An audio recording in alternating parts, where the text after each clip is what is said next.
All right, good evening, everybody, and welcome to our last general meeting. Today is Monday, January 10th, 2022. With us today on this call from the executive committee, as far as I know, and I was watching people come in, I'm here. Dave Bellantoni is here, Ryan McCarthy, Jim Marine Sr., and Derek Lewis from the executive board. I do believe other members of the executive board are all working tonight, games somewhere else. So again, we want to thank you for being here to help fulfill your obligation of the 4 meetings that you need to get each year. The meeting itself will be rather quick, and I'm going to try to go through it as fast as I can. If there are any questions during the meeting, please feel free to chime in. I'm going to have Ryan McCarthy watch the chat. If you would, Ryan, that'd be great. Just kick this down. Thank you so much. All right, season update. First thing on our agenda. I think you guys can all attest to the fact that it's been kind of crazy. Tonight at 4:30, I just got a call from a coach stating that they weren't going to have a game. So you never know. It's been unpredictable. And, the assigners that I've spoken to wanted to make sure I said to everybody to say thank you for your patience and your understanding and your willingness to be adaptable and being able to ensure that you're able to at least be flexible with your overall schedule. So thank you for that. I do anticipate moving forward that the number of cases that we're seeing, and I can just speak to you from the principal's lens, we had 12 in our school today, which is probably an all-time high. I would anticipate over the next couple of weeks, it's still going to go up. So that's going to cause some more unfortunate postponements or cancellations in games. So be prepared, and we'll keep our fingers crossed that we can get somewhere where this starts to trend in the other direction. Second thing we have on the agenda for tonight is the annual social meeting. You'll see in the email that I sent out to everybody on Sunday night that confirming the fact that we're moving the annual meeting to Sunday, February 6th, 2022 at 6 p.m. at the Knights of Columbus. Now, it's imperative that you fill out the survey to let us know if you're going to be coming or not. Listen, nothing is held against anybody if you can't make it. But in order for us to organize and prepare adequately, we need to make sure we have an accurate count. We also get the fact that we're under the guise of increased numbers and that things can change as a result of that at any time. But for our proper planning, now is the time we need to get out in front of it. So if you do plan on attending, please let us know. In addition to the survey for attendance for the annual social, there's also our nominations for the annual seats that we have on our executive board, as well as secretary and treasurer. You'll see that there are 3 seats on the executive board that are up after their 3rd year of terms. Ryan McCarthy's seat, who's the incumbent right now, John Billis and Mike Kimbar all have served the last 3 years and plus that for a couple of them. At least Mike, I know he has. So their terms are up. If you do have anybody you want to nominate for that position, I ask respectfully that you do so and put the names down inside of the survey that I sent out and get that to us. There's a cutoff date for that, so make sure that you meet that cutoff date. I believe that's Saturday, January 30th by 5 p.m. Once we see all the nominations, I will send out and contact everybody who's been nominated to see if they accept the nomination. And from there, we'll move forward with our ballot and what we normally would do, give everybody an opportunity to be able to speak in front of the board. So we will follow that process as we need to in following our bylaws. In addition to the 3 open seats, we also have the secretary treasurer seat that is open, George's position. So just wanted to make that very clear and be transparent. If you do have an interest there, please make sure you have somebody submit your name and nominate you, and we can move forward from there. All the stuff will be done and we'll have this all ready for our annual social on the 6th of February. The final thing that I do have is that these assigners wanted me to make sure that everybody kept their schedules up to date. Make sure on Arbiter that you have your dates open, and if you do get a cancellation, make sure you click on that to open up dates for another date so another game can be utilized. And more importantly, make sure that you stay in touch with assigners. Feel free to reach out to them.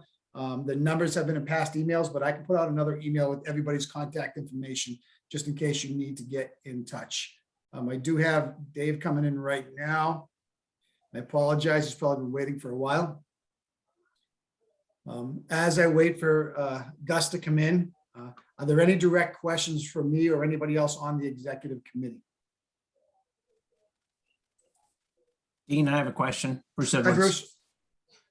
If you're not attending the social, where do you send dues? You would send your dues. I'll put that in an email tonight. It's on our website. We have the actual PO address, and just make sure it's postmarked, obviously, before the social date. That's all that you would have to do.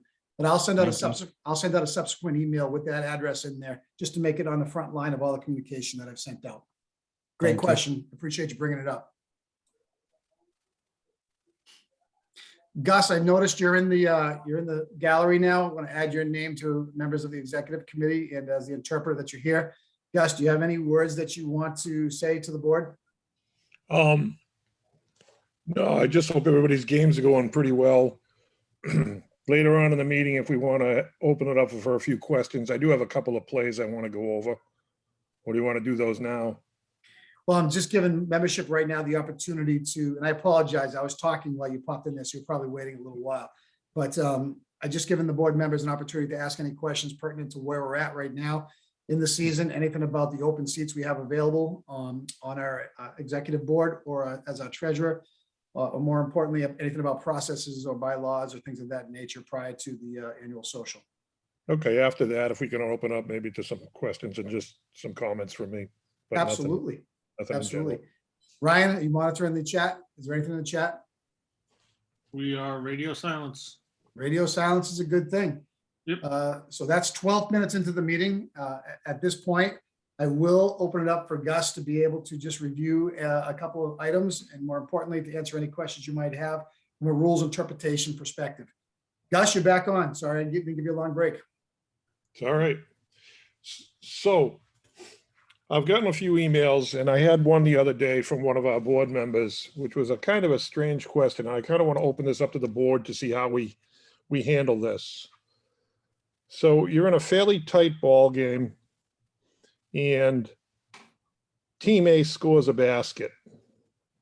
Team B grabs the ball to start an inbounds throw-in.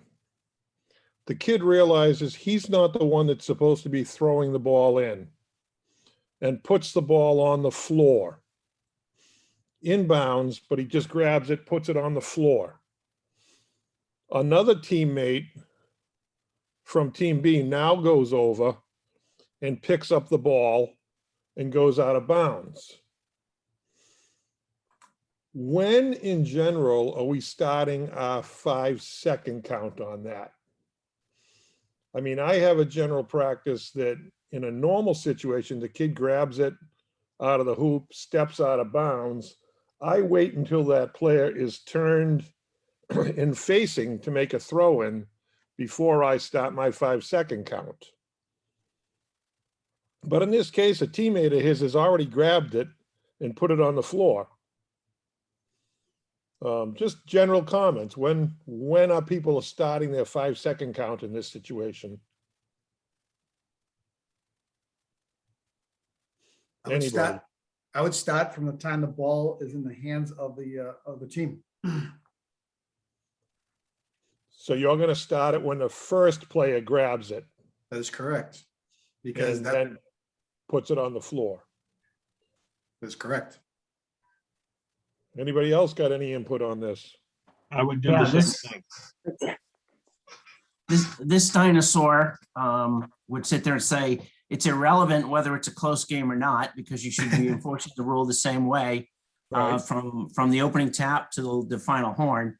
But if he's just putting the ball on the floor to settle it, because someone else is going to pick it up, I would do it the same way you do it. As soon as they get the ball out of bounds. No way. He touched it. Ooh. That's But okay. that- Go ahead, That's Christine. what we want.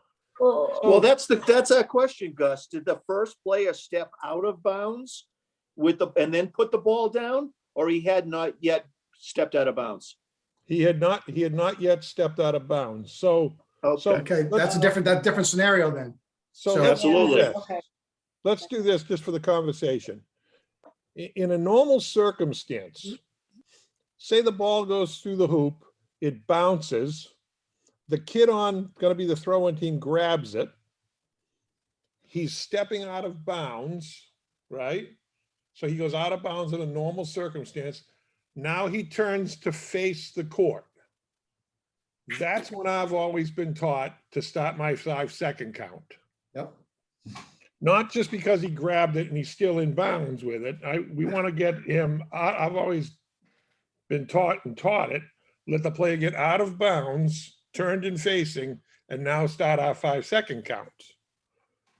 And I think most of us will agree in a normal situation, that's what we're going to have. And consistently, that's what we would have. But what's happened in this case is a player from the throw-in team has grabbed it. He has not stepped out of bounds with it, but he's possessed the ball.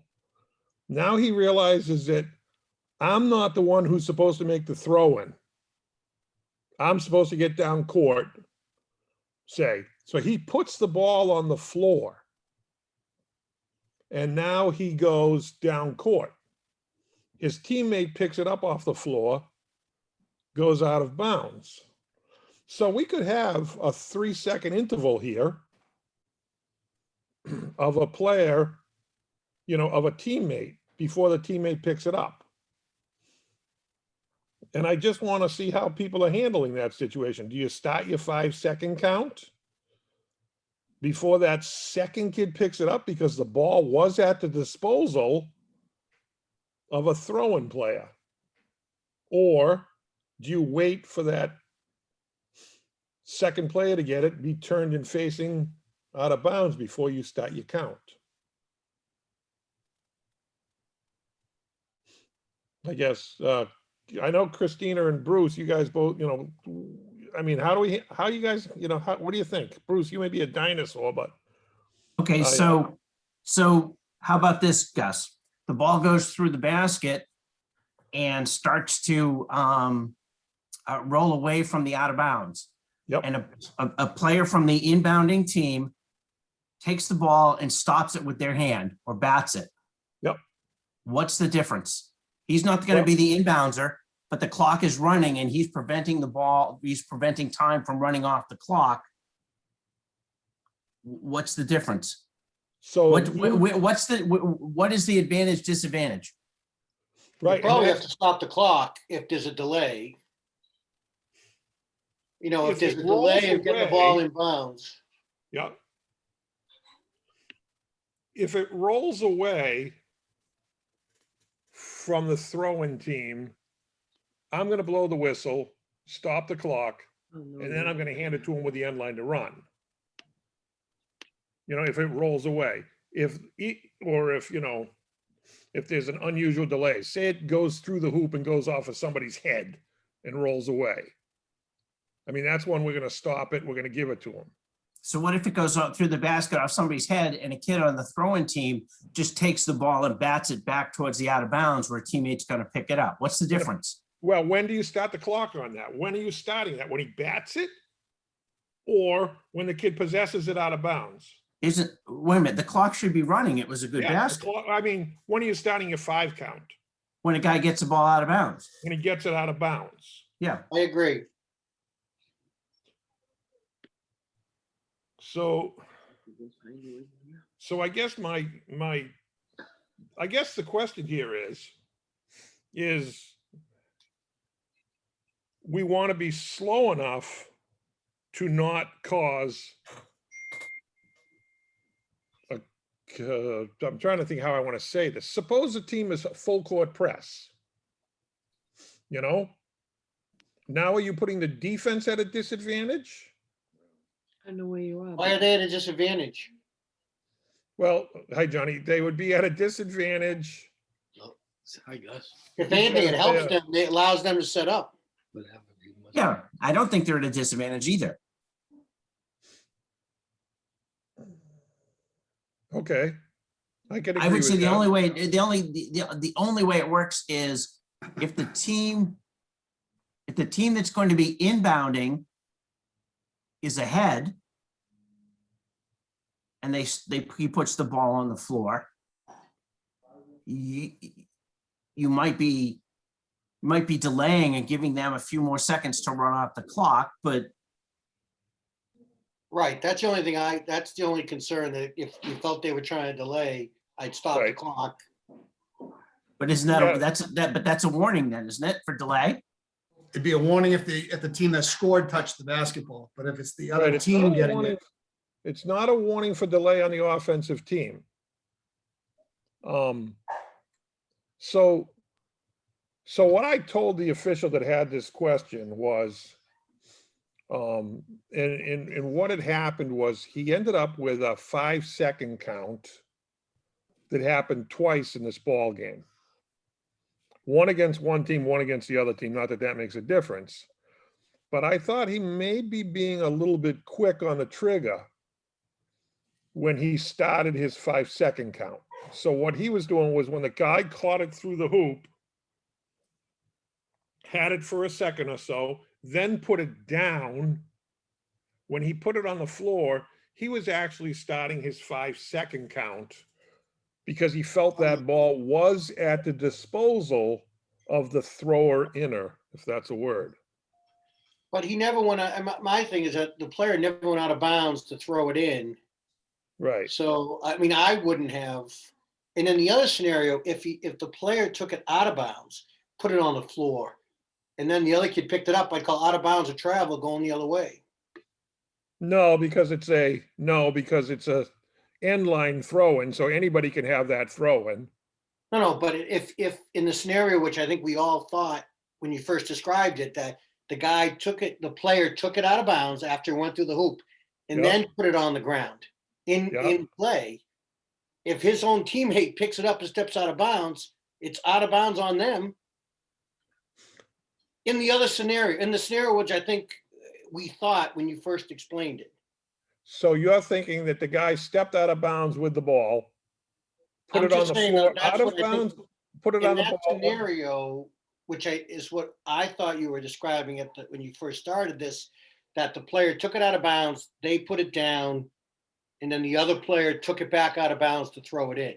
So he took it out of bounds and put it down where? In bounds or out of bounds? Inbounds. If he puts the ball down onto the court, his throwing is ended. Correct. If he puts it down out of bounds, a teammate could come over and pick that up and Correct. throw it in. Correct. So, I mean, that's a whole different can of worms that we could get ourselves into. But I guess what Hey, I Gus? want, yep, Hey, guys, John LaFave. Yeah.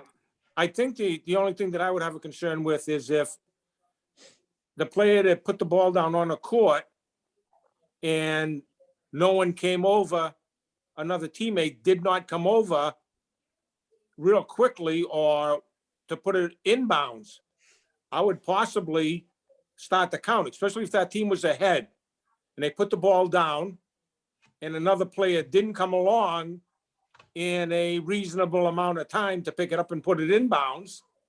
I would start my count with the ball on the floor. right, because we are supposed to start our 5-second count when the ball is clearly at the disposal of the throwing team. So if they were trying to waste time by letting the ball just sit there and the clock's ticking away, the coach Right. that's down would be all over the court. Right. In this case, this wasn't a situation of them trying to waste time. This was a situation of the big guy wasn't supposed to be the one throwing the ball in. Right. And he kept getting the ball he got the ball through the hoop and he put it on the floor and then ran to his spot. And what I told this official was to wait until the person who was supposed to make the throw and had the ball out of bounds and was turned and facing in this situation, to stay consistent with a normal throw-in. But what if they And delay in doing that though? Do you stop the clock? Do you start your count? What if they delay in picking it up and initiating, the beginning of the throw-in? Yeah, so that is kind of, if you feel as an official that they have delayed the throw-in or should have started their throw-in. You know, the ball is at the disposal. Now, no different than the ball goes through the hoop. Now it bounces on the floor four times. Nobody comes over and picks it up. No team from the throw-in team comes over and picks it up. How long are we waiting before we start our 5-second count? What is the reasonable amount of time to wait? Because you're not going to blow the whistle and stop the clock in that case, because it is there and it is at the disposal of the throw-in team to make the throw-in. Well, Gus, if you make yourself big and step out on the floor and start your count where everybody can see your arm counting, somebody will get over there and get that ball. Yes. Yeah, I agree. But I just don't want to see, this was one of our younger officials, good young, good official that got himself in trouble in a ball game with both coaches. And the only thing I could tell him to be was a little more patient. And I don't think he did anything wrong. From everything I read in the book, he didn't do anything wrong. And it was tough to explain to him, but I wanted to get some input, at this meeting, from, people that have been in these situations. I think we've all been in the situation before. Sometimes we don't realize we're in it. And we just do it naturally. Hey, Gus, Yep. at minimum, even after this has happened, would you recommend that you have a conversation with the team and say, look, that doesn't work? If you're gonna grab the ball, it goes through the basket, you're either gonna grab the ball and take it out of bounds, or you're not gonna touch the ball and be preventative that way. It's kind of like having the conversation on 3 seconds. Time to move, get out. Right. And I think as I always say to people, especially younger officials when we're doing the training, is what I can do on the floor isn't necessarily what they can do on the floor. I can go up to a coach when a coach is upset because I had just had a 5-second call on him. I can probably walk up to that coach and say, hey, coach, the 5-second count started because your player had the ball in his hands at his disposal. And that's when the 5-second count started.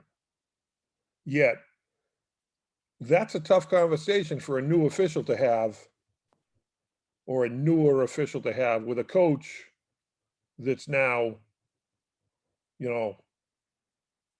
pretty shook up with him, or well, I'll say he's pissed off at him, The one thing I will give this official credit for, he was consistent and he did it the same way both times, and one against one team, one against the other team.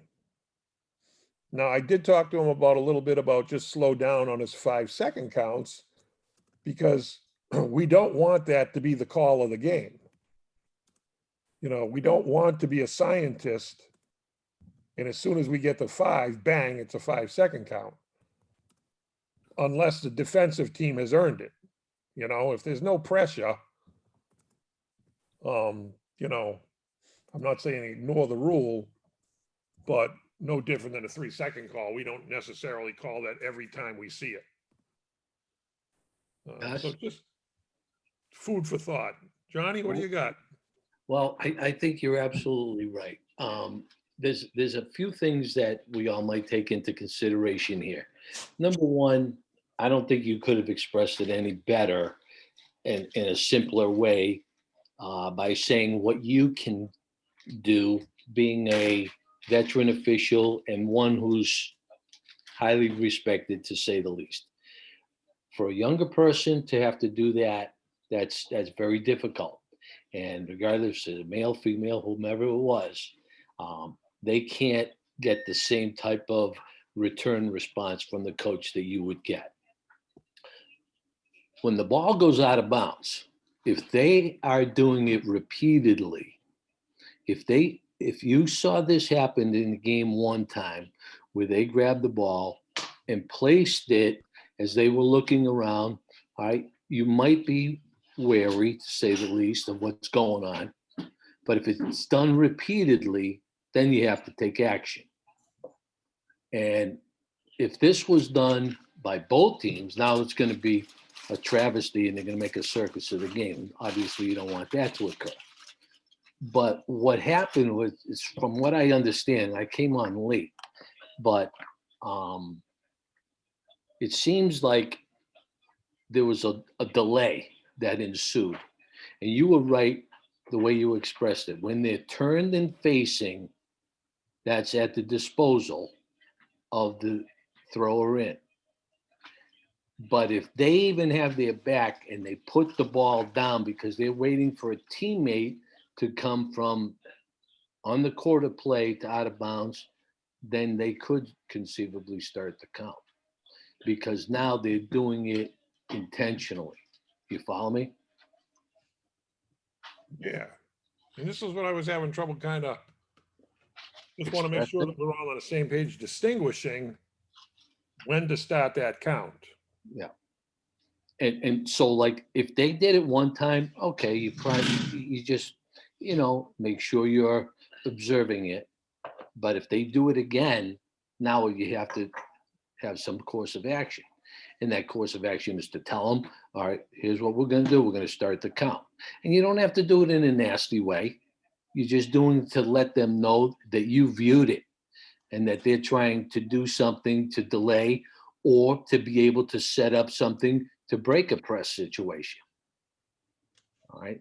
So now they know that you're aware of what's going on. Right. And maybe before we have that 5-second violation, if we see them doing it, that's before something happens. You have the discussion with the coach. And you're not being such a confrontational type manner. Exactly. Guys, thinking about it,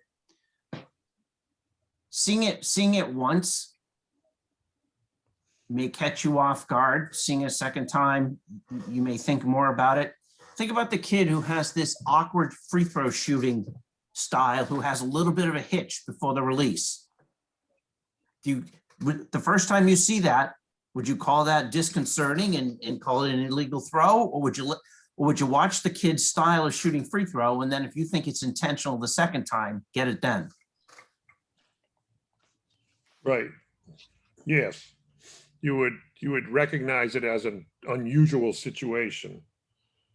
And hopefully not react to it the first time, but observe it, and I just think this was one of those situations that the official was so intent on getting a 5-second count and things. But like I say, it may have, it definitely got this official upset enough to have to question it afterwards. I hope, if I was this official's partner, I would try to be supportive to them during a timeout and maybe have a discussion. And I would say, if it's Bruce, hey, think about slowing down a little bit with these 5-second counts. Let's make the defense earn these things. But Hey, Gus. Yep. One more point here, if I may. And I'm probably behind the scenes, I'm sure you made this delivery to that individual.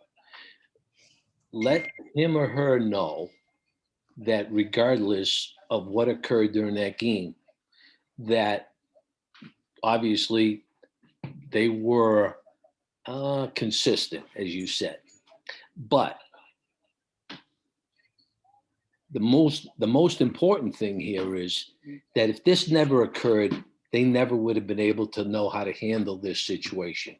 And so tell them not to look at this as a bad thing. It's not a bad thing at all. Right. These are good things that happen during the course of games, because if you don't have situations like this that you've ever had an opportunity to handle or mishandle or handle appropriately, then how are you going to learn? So in that regard, this is a good thing. And that individual will probably never handle the situation again with any kind of confusion. Okay. Right, and I think that kind of got, I think I got that point across to the official, but it was just one of those screwy things that's, I think it's a good conversation to have. And maybe we want to even think about, having this conversation a little bit during pre-games. If you are a veteran official working a JV game, which a lot of us are doing that this year, because of circumstances, we're working double headers. We may have a JV game and a varsity game, and we may be out there with a JV official who's nervous as hell because they're working with a varsity official for one thing. And they may want to, you may want to just be able to help this official out that way. So, but Gus, one of the other things you got to consider in that situation, and without having seen it, if the player is going out of bounds, picking it up, turning and facing the court, us as officials got to assume his intent is to inbound that ball. So you would start your count. yes, as soon as he's Now- turned and facing, you Right. would start the count. Right. And if he puts the ball down because it's a diffusion and somebody else is running out to get that ball, then that count should continue, because otherwise, if you delay your count when the official, when the player turns, then you're allowing the team more time to inbound the ball. So they got to be consistent on that. I mean, if the guy's back is to the court, that's one situation. But I think you explained that the player picked it up and turned, faced the court, No. put the ball down. No, in this case, he picked it up. He never ran out of bounds with it. He Oh. caught it. He picked it up, realized it wasn't supposed to him make the throw in, put it on the floor, and then ran to his position. And another player came over and picked up the ball, with a little momentary, time frame there. And I think in this case, we want to make sure that we are patient and we wait to start that 5-second count in that situation. However, in a situation that the kid does what you just told him to do, goes out of bounds and stuff, now that's a whole different story. He's out of bounds, turn facing, that's when your 5-second count needs to start. And so it was just one of those screwy plays that every so often, I get a phone call or a notice about. Definitely good to talk about those plays, Gus, because they just happen so quickly. And the perspective, obviously, even with the crowd that we have here with 37 people, it was kind of quiet. So we probably have stepped in that, all of us in some capacity. But when you turn and face and looking to pass the ball in is generally when I would start that count, personally. Yeah. What other play? We have about an hour allocated for the call, so. Player has a ball inbounds and they step on the line.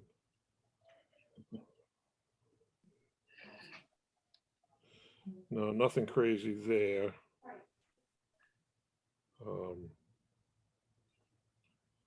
Yeah, there was just one on another throw, and there was just one on another throw, and that the thrower stepped on the line for the throw and before releasing the ball.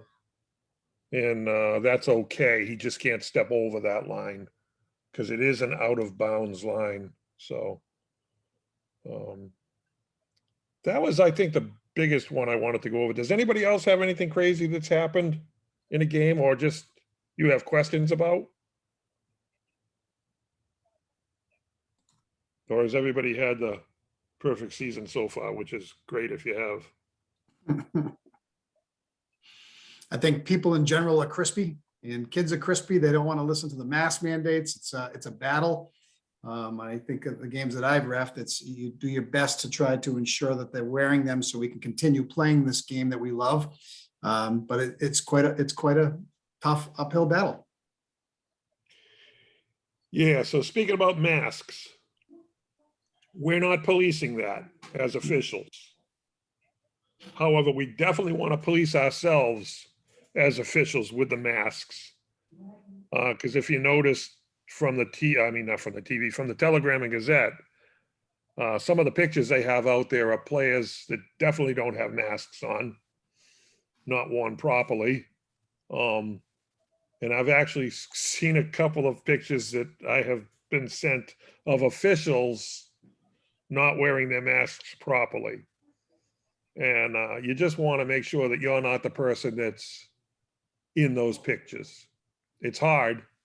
I will say this, though, I can have my little goatee thing going here all season long because I'm covered with a mask, and my supervisors and mentors can't yell at me for it because they can never see it. But I guess that's all of them that I have. I guess that was the biggest one. So, I do want to go back and just make reference to the fact from Bruce Edwards' question. I did add in the agenda to make checks payable to Board 26. The address, the mailing address is IABO Board 26, Basketball Officials, PO Box 1026, Worcester, Mass. 01613. And I will add that, again, it'll be in the email that I send out tonight. And just for everybody on the call, as you all know, the do's and do on the date of the social, which will be on February 6th.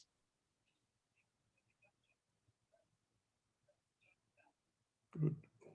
Do we have any other questions from anybody on the membership tonight?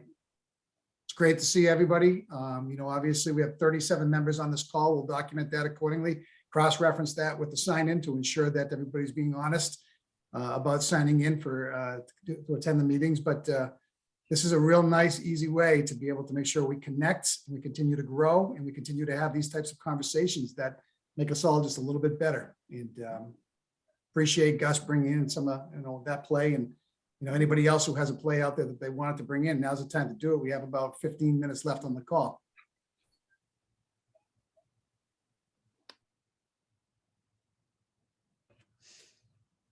All right. Anybody from the executive committee want to speak before we end up closing out shop here tonight? Dean, I know that Johnny wants to take the Oh, floor just for a minute. John can take the floor anytime he wants. He's earned that right. Take it away. You got Patrice with you there, so she can sign language it. Yeah, you got to put your mic on. That's I all. do have to say one thing. Every time I listen to these meetings, I learn something new every single time. And I always say to John, Gus conducts such an awesome meeting. So me, who knows nothing about anything, I just have to say the way you conduct yourself and the way you support younger officials, I applaud you. It Thanks. means nothing, but I just like listening to you because I think you really speak well. And I get John on sometimes early, sometimes late, like tonight, because he didn't give me the link. But I think you're such a gift to the game. Thanks, I appreciate it. Yeah, the whole. And I like the goatee. Say hi, Lisa, and I'm out of here. All right. All right. Gus, you're bye. blushing. I've never seen you blush like that, Gus. It's the sun down here in Florida, Yeah, sure it is. Wow. you know? Just All I know is he must have paid a lot of money for that paid announcement. Yeah, well, was I recording that? I'm gonna have to Isn't take that off the the truth? recording. Holy cow. You get more plaudits than I do, for God's sakes, that's for sure. Listen, just one thing. I'd like to say thank you to everybody in regards to like what's going on this year and how everybody's dealing and handling the situation for the most part. And that message that Gus said a short while ago, yes, a lot of the people are doing both JV and varsity games due to the fact that we have shortage and they keep coming up with more games. I think they're inventing teams this year or something like that. It's crazy, crazy. So my plea is if there's anybody either on this meeting tonight or any of your friends that you know of that can avail themselves for either more afternoons or evenings or want to send me emails, even say, Johnny, I'm open like here and there. And if I have games, I'm telling you, I thought last year was a difficult year, especially just for my own league, the Southern Worcester County League. With 12 teams, we ended up with a loop of 4 teams. The 4 schools played. That last year was like child's play in comparison to what's going on now. The change is incredible from day to day, minute to minute. How many people are opting to switch games, COVID this, COVID that. A number of people, and Dean, in fact, was one person who, amongst a few others, that was supposed to be working for me this evening, and not until late in the day did I get a phone call. And I hope that nobody else had to go out of their way. I tried to post it as quickly as possible. I try to be really diligent because I want you to be the same as I am. And hopefully nobody went out of their way to go to any games that weren't going to be conducted. But there are schools that are playing. Some of their varsities and JVs are playing. Some of their middle schools are having difficulty. Some of the varsity and JV having difficulty, and middle schools aren't.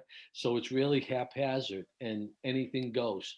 So be prepared at all times, and it's ever changing, and we know it, and we're dealing with it, and we're living with it right in our own respective homes and communities. So, be prepared for anything. It's like I always said in basketball, be prepared for the unexpected. Expect it, because that's what's going on. And like that throw-in opportunity, that situation, that's something that you don't expect. So you really have to be aware and cognizant of what's going on all the time. And I thank everybody for what they're doing. I really do. And if we can continue to do this, hopefully we'll get through the remainder of this season and go from there. And thank you so much to everybody, the executive committee, the board members, everybody. I really appreciate all that you do. Thank you. You're welcome. Thank you, John. And I think that to sum it up, we can only focus on the things we can control. And let's try to do them as best we can. And if we do that, guess what? We all win in the long run. So again, I want to thank everybody tonight. I'm going to give one more call out. If anybody wants to have a voice here, the opportunity on the floor is now. So please let us know if you'd like to speak. Hey, it's just Gus back again on that throw-in thing. There is a casebook play very similar to it. And all they say is the throw-in count begins when the official determines B1 has had ample time to secure the ball. It need not be possessed by team B before the 5-second count starts. So in our judgment, ample time. So. Thank you for the clarification, Gus. I think that we're definitely heading in the right direction. So with that being said, folks, I want to thank you for your time tonight at 7:48 p.m. On behalf of the entire executive committee and everybody who decided to speak tonight, we say thank you. We hope you finish off your season in a positive way and continue to do everything you need to do to be the best you can be when you're out there on the court. So again, we thank you. We look forward to seeing you at the annual social coming up. And more importantly, make sure you fill out the survey so we have an actual count so we can prepare adequately as we prepare for what's coming up down the road for us. Again, that's all that I have. Wishing you guys a great night. If you want to stay on, you can. Executive board members, please stay on for one moment. We greatly appreciate your time. Thank you. Good night, everybody.